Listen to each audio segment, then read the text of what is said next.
And of course, it's also important to develop yourself in your skills and your knowledge as well, and your attitudes. So I'm going to spend just a few moments to think about, how do you learn?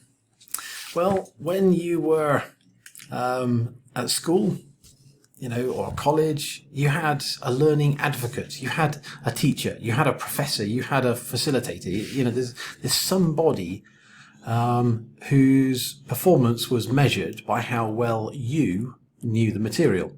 They were really focused on helping you to get it. But now you're in the big world, and now it's not so easy, because you have to find your own way. You have to learn your own material. You don't have somebody who's necessarily spoon-feeding it to you.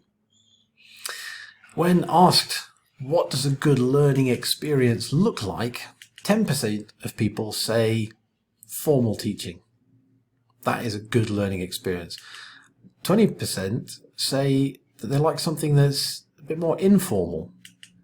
And 70% of people, when asked what is a really good learning experience, they say it's something where I learn it as I'm doing it. I learn on the job. And yet somehow we keep on persisting, thinking that formal training is the way to go.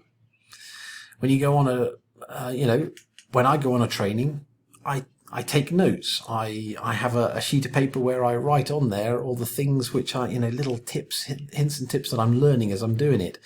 I store my notes in folders. I save everything when I get back home. There's a lot that I do to make it active learning, but very often we think that passive learning. We think that we are like this empty bucket that's just to be filled up by the knowledge. And this is very normal. This is how lots of people think, but it's not actually how we are. Actually, we need something that's more active learning, where we assume that we construct knowledge by adding new information to what we already have in our mind. That is how we learn, is by building on what we've already got. And I'll let you into a secret. Some hints and tips on how to learn well. The first one is, memorizing things has very little value. It's fine for passing an exam, but it is not much use in the real world.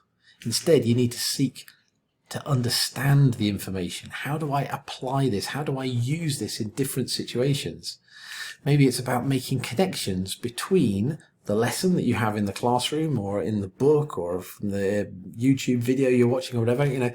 How do you make a connection between that theoretical thing and real life? Maybe it's by working through some sort of case studies. How did it work in other situations? How might it work in my situations? Maybe it's about discussing it with other people and seeing how they could apply it and use it. Maybe you can imagine how this might work in other situations. And at some point, it's very useful to review, comment on other people's work.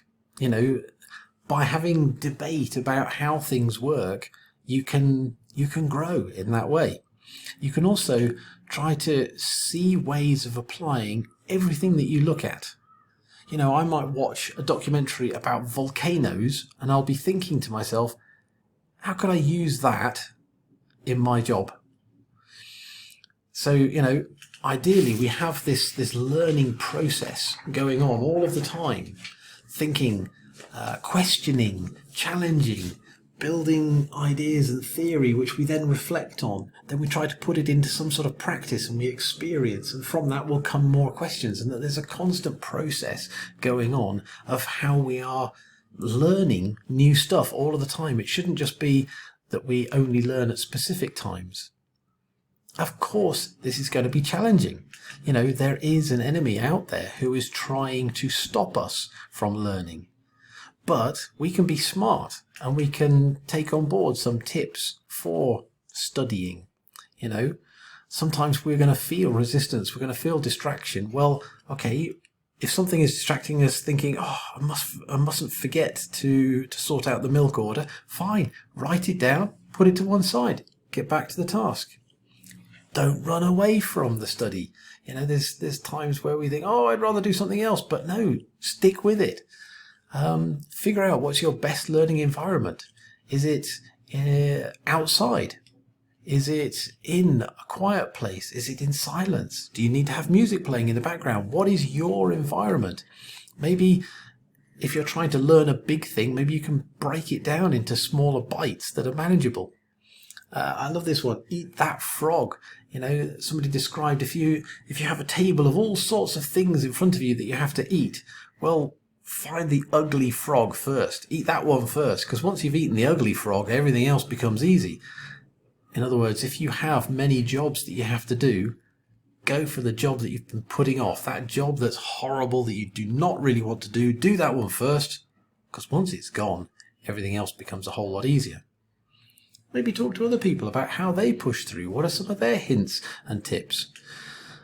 Definitely turn off all the other distractions around you. Notifications pinging on your telephone all the time. It just stops your train of thought and makes it harder for you to study something. If you're going to focus on something, get really organized. Make sure that you've got the handouts. Make sure you've got the book that you want. Make sure that your software is up to date, etc. You know, whatever is necessary, get everything straight before you start, so that once you are in it, you can stay in it for a good dose of time. And keep reminding yourself, why are you studying? Now that thing about, you know, wanting to learn or needing to learn, what are the things that are motivating you? Stick that on the wall. The reason that I'm studying, the reason I want to learn this is because, there it is. Focus on the process of learning, not just the end point. You know, when I get to the end of this textbook, then I'll be happy. When I get this certificate, then I will know. It's not true. It's the process of learning is what will increase your knowledge and give you new skills. And remember, often the benefits are going to be found when you go outside of your comfort zone. You've got to push past what you're used to, and when you get into that uncomfortable place, then you are much more likely to start really learning stuff that is actually useful for you.